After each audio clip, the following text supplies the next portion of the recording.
जी, अस्सलाम वालेकुम। Welcome back to the channel Zain physics tutorials. जैसा कि बेटा आप लोग जानते हैं, हम लोग फ़िज़िक्स सेकंड ईयर को डिस्कस कर रहे हैं जी। सेकंड ईयर की फ़िज़िक्स की बात हो रही है और चैप्टर नंबर 12 चल रहा है। Chapter number 12 electrostatics. लास्ट जो टॉपिक आप लोगों ने पढ़ा था दैट इज़ गॉसेस लॉ।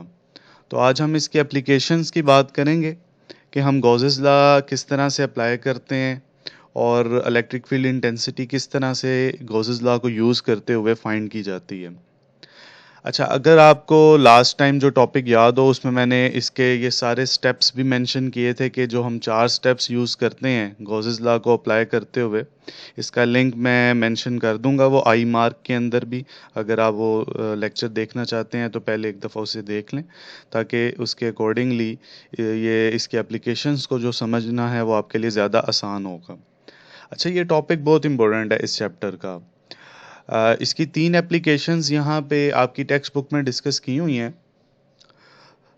एक जो एप्लीकेशन है वो शॉर्ट क्वेश्चन के पॉइंट ऑफ व्यू से ज़्यादा इम्पोर्टेंट है और बाकी जो दो हैं वो दोनों लॉन्ग क्वेश्चंस में भी अक्सर आई होती हैं। तो इनको आप ज़रा डिटेल से बेटा समझें। सबसे पहले जो हम बात करते हैं वो है जो इसकी पहली एप्लीकेशन जो टेक्स्ट बुक में डिस्कस की हुई है उसने, that is intensity of field inside a hollow charged sphere. कि एक होलो चार्ज्ड स्फीयर है, उसके अक्रॉस आप लोगों ने इलेक्ट्रिक फील्ड इंटेंसिटी फाइंड करनी है। ठीक है जी। जैसा कि ये डायग्राम आपको नज़र आ रही है 12.17, ये एक होलो चार्ज्ड स्फीयर है जी। इसकी सरफेस पे तो चार्ज मौजूद है लेकिन there is no charge inside that that sphere. ठीक है। तो सबसे पहला जो हमारा स्टेप था कि हम एक गॉसियन सरफेस इमेजिन करते हैं। चूंकि हमने इनसाइड मेजर करना है तो इनसाइड एक गॉसियन सरफेस इमेजिन कर ली। आप यहाँ पे देख सकते हैं कि उसका रेडियस आर प्राइम से शो किया हुआ है, जबकि स्फीयर का जो अपना रेडियस है वो आर है। तो ये याद रखिएगा कि जो भी गॉसियन सरफेस है अगर आपने इनसाइड फाइंड करना है तो उसका रेडियस स्फीयर के अपने रेडियस से कम होना चाहिए। ये मैंने अंडरलाइन किया हुआ है। ठीक है, R prime should be less than R. तो अब अगर हम लोग यहाँ पे इलेक्ट्रिक फील्ड इंटेंसिटी निकालना चाह रहे हैं इनसाइड, तो सबसे पहले हमने गॉसियन सरफेस इमेजिन की, पहला स्टेप जो था हमारा। और फिर आप देखते थे कि उस गॉसियन सरफेस के अंदर कितना चार्ज इनक्लोज्ड है। तो जैसा कि हमें नज़र आ रहा है कि इसके अंदर तो कोई चार्ज नहीं है, क्यू ज़ीरो है। ठीक है जी। अब जब क्यू ज़ीरो आ गया तो तीसरा स्टेप था, फिर आप गॉसेस लॉ अप्लाई करते थे, phi is equal to q by epsilon naught. तो जो क्यू है उसकी वैल्यू चूंकि आपको ज़ीरो मिल रही है तो इसका ये मतलब हुआ कि फ्लक्स भी क्या आएगा, फ्लक्स भी ज़ीरो आएगा। जब फ्लक्स ज़ीरो आ गया तो लास्ट स्टेप जो जनरल डेफिनेशन है इलेक्ट्रिक फ्लक्स की वो आप अप्लाई करते हैं ई डॉट ए, उससे कंपैरिजन करते हैं तो ई डॉट ए चूँकि फ्लक्स ज़ीरो था तो फिर ई डॉट ए भी ज़ीरो के बराबर है। अब जब दो चीज़ों की प्रोडक्ट ज़ीरो है या तो ए ज़ीरो होगा या फिर ई ज़ीरो होगा। ए ज़ीरो नहीं हो सकता जी, क्योंकि ए अगर आपने ज़ीरो कर दिया तो सरफेस ही ख़त्म हो गई। तो इसका ये मतलब है कि कंक्लूजन ये मिला कि इलेक्ट्रिक फील्ड इंटेंसिटी फिर यहाँ पे ज़ीरो है। Inside a hollow charged sphere हम लोग क्या चीज़ फाइंड करते हैं कि इलेक्ट्रिक फील्ड इंटेंसिटी आपको ज़ीरो मिलती है जी। तो ये पहली एप्लीकेशन थी। ठीक है, ये एक्सरसाइज का शॉर्ट क्वेश्चन भी है, अक्सर ये शॉर्ट क्वेश्चन में आपसे पूछा होता है। तो आप यहाँ पर इसको डिफरेंट जगहों पे अप्लाई करते हैं। जैसे ये मैंने अंडरलाइन भी किया हुआ है कि मेटेलिक स्फीयर्स जो होते हैं उनका इंटीरियर जो है वो फील्ड फ्री रीजन होता है। ठीक है। तो मोस्टली आप लोग देखेंगे कि ये साइड इंफॉर्मेशन में भी लिखा है कि टीवी और कंप्यूटर्स जो हैं ये मेटेलिक बॉक्सेस के अंदर इनक्लोज किए होते हैं ताकि वो जो बाहर की जो एक्सटर्नल फील्ड्स हैं उनसे इनको बचाया जा सके। ठीक है जी। जो स्ट्रे फील्ड्स हैं उनसे इनको शील्ड किया जा सके ताकि कोई वहाँ पर इलेक्ट्रिक फील्ड आपको ना मिले। तो पहली जो एप्लीकेशन थी वो आप लोगों ने यहाँ पे देख ली कि जी field intensity inside a hollow charged sphere आपको ज़ीरो मिलती है। ठीक है।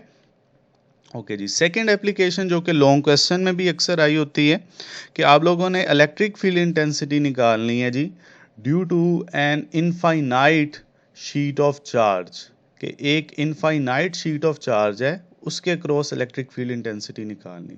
इनफाइनाइट शीट ऑफ चार्ज जी ये है, ये डायग्राम को अगर आप लोग गौर करें तो ये इनफाइनाइट शीट ऑफ चार्ज की बात हो रही है कि एक शीट ऑफ चार्ज है, इसके ऊपर चार्ज डिस्ट्रीब्यूटेड है, इसकी जो लेंथ है वो अप टू हम एक्सटेंड कर सकते हैं अप टू इनफाइनाइट लेंथ, ठीक है जी, दोनों साइड्स पे। तो यहाँ पे जो चार्ज है जी वो मौजूद है और इसके अक्रॉस हम लोगों ने इलेक्ट्रिक फील्ड इंटेंसिटी फाइंड करनी है, ठीक है जी। तो आप लोगों ने यहाँ पे जो गॉसियन सरफेस इमेजिन की है, जो सबसे पहला जो हमारा स्टेप होता है वो ये है कि हम गॉसियन सरफेस इमेजिन करते हैं अराउंड द चार्ज, जो कि आप जानते हैं कि पॉजिटिव चार्ज की फील्ड लाइंस आउटवर्ड होती हैं। तो हमने यहाँ पे जो गॉसियन सरफेस इमेजिन करनी है वो हम इमेजिन करेंगे एक सिलेंड्रिकल शेप में, ठीक है। ये एक सिलेंडर जैसे आपको नज़र आ रहा है कि ये पॉजिटिव चार्ज, इसकी फील्ड लाइंस इस तरफ भी आउटवर्ड, ये रेड कलर के एरो से उसने शो किया हुआ है। इसी तरह से बैकवर्ड साइड पे भी अगर आप देखेंगे तो वो इस तरीके के साथ बाहर की तरफ उसने शो की हुई है। तो ये एक सिलेंड्रिकल शेप हम लोगों ने यहाँ पे एज्यूम की है, ठीक है जी। अच्छा, यहाँ पे सरफेस, चूँकि सरफेस पे जो चार्ज डिस्ट्रीब्यूटेड है तो उसके लिए हम कॉन्सेप्ट एक यूज़ करते हैं सरफेस चार्ज डेंसिटी का। अच्छा, इसको थोड़ा सा आसान करने के लिए, क्योंकि ये कुछ कैलकुलेशंस यहाँ पे मिसिंग भी हैं, तो मैंने इसको यहाँ पे मेंशन किया है अलहदा से, आप यहाँ से इसको ज़रा समझ लें तो ज़्यादा बेहतर रहेगा। सरफेस चार्ज डेंसिटी क्या होती है जी? सबसे पहले तो इसकी डेफिनेशन आप सबको पता होनी चाहिए कि that is charge per unit area. Density आमतौर पर जो है वो एरिया के साथ भी आप देख सकते हैं, इसको वॉल्यूम के साथ भी देख सकते हैं। अगर वॉल्यूम चार्ज डेंसिटी होती तो चार्ज पर यूनिट वॉल्यूम कहते। Linear charge density charge per unit length होता है। इसी तरह से सरफेस चार्ज डेंसिटी, जिसके लिए सिग्मा का सिंबल हम इस्तेमाल करते हैं, it is charge per unit area. यहाँ से क्यू को अगर आप अलहदा करें तो क्यू की वैल्यू बन जाती है जी सिग्मा ए, ठीक है जी। अब वो जो हमारा पहला जो स्टेप था गॉसियन सरफेस इमेजिन की, उसमें चार्ज, ये चार्ज आपको मिल रहा है, तो गॉसेस लॉ अप्लाई कर दिया जी, क्यू बाय एप्सिलॉन नॉट, तो sigma A by epsilon naught आ गया, पहली इक्वेशन आ गई, ठीक है जी। अब यहाँ पे अगर आप दोबारा वापस आएँ ये डायग्राम पे, ठीक है जी, ये डायग्राम पे अगर आप देखें तो इस डायग्राम पे हमें इसके तीन मेन सेगमेंट्स नज़र आ रहे हैं जी, जिसके क्रॉस आपको फ्लक्स देख सकते हैं आप। एक तो ये इसका आउटर पोर्शन है, ये वाला पोर्शन जिसका वेक्टर एरिया ये इस तरफ है, जो इलेक्ट्रिक फील्ड के पैरेलल बन रहा है, ठीक है जी। इसी तरह अगर ये मैंने ग्रीन कलर के एरो से इसको शो कर दिए उसी डायग्राम पे, टेक्स्ट बुक की डायग्राम पे। अगर आप बैक साइड पे देखें तो यहाँ पर भी जो है वो इलेक्ट्रिक फील्ड आउटवर्ड है, और इस सेगमेंट का जो बैकवर्ड एरिया जो है उसका जो वेक्टर एरिया है वो भी अगेन इलेक्ट्रिक फील्ड के पैरेलल आपको नज़र आ रहा है। और तीसरा जो है वो इस सिलेंडर का कर्व्ड पोर्शन है, अगर आप उसका वेक्टर एरिया फाइंड करेंगे तो वो ये इस तरीके के साथ ये अपवर्ड आपको नज़र आएगा, ठीक है जी।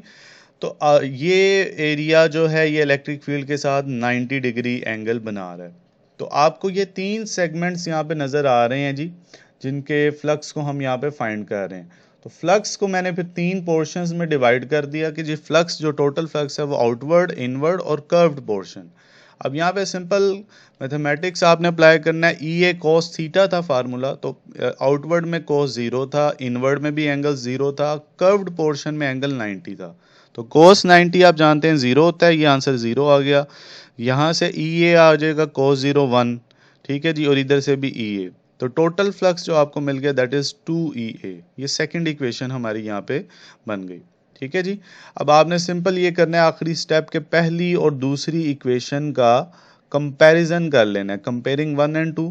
तो वहाँ से ये रिजल्ट आपको मिल गया जी 2EA is equal to sigma A over epsilon naught. A से कैंसिल आउट हो जाएगा, तो E बराबर आ जाएगा सिग्मा ओवर 2 एप्सिलॉन नॉट, ठीक है जी। ये इसका फाइनल रिलेशन आ गया जी। और अगर आप इसी की वेक्टर फॉर्म यूज़ करते हैं, वेक्टोरियल फॉर्म यूज़ करते हैं, तो फिर इसके साथ एक यूनिट वेक्टर डालना ज़रूरी है, जो कि डायरेक्शन ऑफ इलेक्ट्रिक फील्ड जो है उसको रिप्रेजेंट कर रहा है। तो अगर आप देखेंगे तो ये फाइनल रिलेशन जो उसने लिखा है वो यही है, सिग्मा ओवर 2 एप्सिलॉन नॉट, और वेक्टोरियल फॉर्म जो लिखी हुई है वो उसमें R यूनिट वेक्टर उसने इस्तेमाल की है, ठीक है। तो ये ज़रा कैलकुलेशन जो हैं ये इस तरह से अगर आप कर लेंगे तो ये आपके लिए समझना ज़्यादा आसान रहेगा, ठीक है। और जो लास्ट इसकी जो थर्ड एप्लीकेशन गॉसेस लॉ की टेक्स्ट बुक में डिस्कस की हुई है, ये भी लॉन्ग क्वेश्चन है। वो है electric field intensity between two oppositely charged plates, कि दो ऑपोजिटली चार्ज्ड पैरेलल प्लेट्स जो हैं जी, इनके दरमियान इलेक्ट्रिक फील्ड निकालनी है। ये डायग्राम उसने शो भी की हुई है यहाँ पे, कि ये देखें, ये एक पॉजिटिवली चार्ज प्लेट है, एक नेगेटिवली चार्ज प्लेट है। आप जानते हैं कि इलेक्ट्रिक फील्ड पॉजिटिव से नेगेटिव की तरफ होती है, तो ये डायरेक्शन फील्ड की शो की हुई है। इसकी इलेक्ट्रिक फील्ड आप लोगों ने मेजर करनी है, ठीक है जी। तो इसी डायग्राम को हम थोड़ा सा इस तरीके के साथ टिल्टेड फॉर्म में लिख देते हैं, और एक जो गॉसियन सरफेस हम यहाँ पे जो इमेजिन कर रहे हैं, वो आप इस तरह से इमेजिन कर रहे हैं जी, कि उसमें हम लोग एक रेक्टेंगुलर शेप चूज कर लेते हैं अराउंड द चार्ज। आप किसी भी एक प्लेट को रेफरेंस चूज कर सकते हैं। हमने पॉजिटिव प्लेट को रेफरेंस चूज किया, तो उसके क्रॉस आपने ये, ठीक है जी। अब ये जो आपने रेक्टेंगुलर शेप जो चूज की है, आप देखेंगे इसके 4 सेगमेंट्स बन रहे हैं। जो लोअर सेगमेंट है उसका वेक्टर एरिया ये मैंने शो किया हुआ है, ठीक है जी। ये ए वेक्टर डाउनवर्ड है। जो इसी तरह से जो राइट साइड है इसका ये वेक्टर एरिया इस तरफ आ गया। इलेक्ट्रिक फील्ड ये रेड लाइन से उसने शो की है, तो इलेक्ट्रिक फील्ड के साथ एंगल आप देखेंगे इस वाले सेगमेंट का 0 बन रहा है, इसका 90। ये वाला सेगमेंट जो है ये ऊपर की तरफ आ गया, इसका वेक्टर एरिया, और इसका वेक्टर एरिया जो है वो लेफ्ट साइड पे अगेन ये 90 डिग्री एंगल बना रहा है, ठीक है जी। अच्छा, अब अगेन यहाँ की भी जो कैलकुलेशन है, जो सेकंड है, वो भी सेम बिल्कुल उसी तरह जैसे आप लोगों ने अभी पहले बात की है, कि इधर भी जो चार्ज डिस्ट्रीब्यूटेड है वो सरफेस पे डिस्ट्रीब्यूटेड है। तो सरफेस चार्ज डेंसिटी की फॉर्म में आप उसको देखेंगे charge per unit area, Q is equal to sigma A आ गया। और यहाँ से जो फ्लक्स है उसका रिलेशन आपको Q बाय एप्सिलॉन नॉट से sigma A by epsilon not. पहली इक्वेशन बिल्कुल सिमिलर उसी तरह जो आप लोगों ने सेकंड एप्लीकेशन में बात की थी, वही रिजल्ट आपको मिल गया, ठीक है जी। अब जो फ्लक्स है यहाँ पे, वो आप देखेंगे तो वो 4 सेगमेंट्स पे जो है वो उसने डिस्कस किया। वो एक डाउनवर्ड था, एक लेफ्ट राइट और एक अपवर्ड था, ठीक है जी।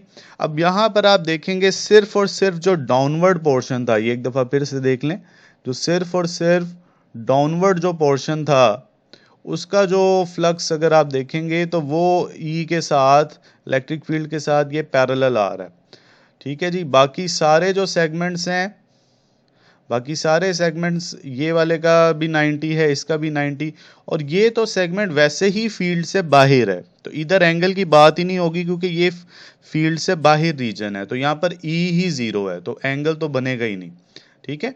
तो इधर दोनों में 90 और नीचे वाले केस में जो एंगल आ रहा है वो 0 डिग्री आपको मिल रहा है, ठीक है। तो ये आप लोगों ने यहाँ पे अप्लाई कर दिया, ई ए कॉस 0 से वो 1 हो गया, और बाकी सारे सेगमेंट्स आपके तीनों का आंसर 0, क्योंकि cos 90 0 होता है। तो और ये तीसरे वाले के केस में मैंने बताया कि वो फील्ड से बाहर था रीजन, तो उसका इस वजह से।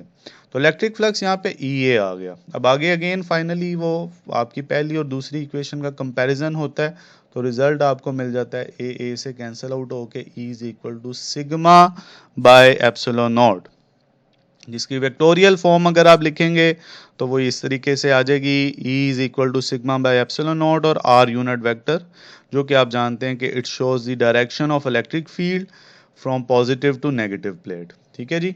ये आप टेक्स्ट बुक में भी देख सकते हैं कि उसका जो फाइनल रिलेशन जो उसने लिखा हुआ है वो यही है, ठीक है, सिग्मा बाय एप्सिलॉन नॉट और आर यूनिट वेक्टर, ठीक है। तो यहाँ पे कुछ स्टेप्स मिसिंग थे जो कि मैंने इसलिए परफॉर्म कर दिए ताकि आपके लिए समझना आसान रहे, ठीक है जी। तो ये टॉपिक ज़रा अच्छे से तैयार कीजिएगा आप लोग, और कोई क्वेश्चन है तो वो ज़रूर आप मेंशन करें कमेंट सेक्शन में, ठीक है जी। थैंक यू जी, अल्लाह हाफिज़।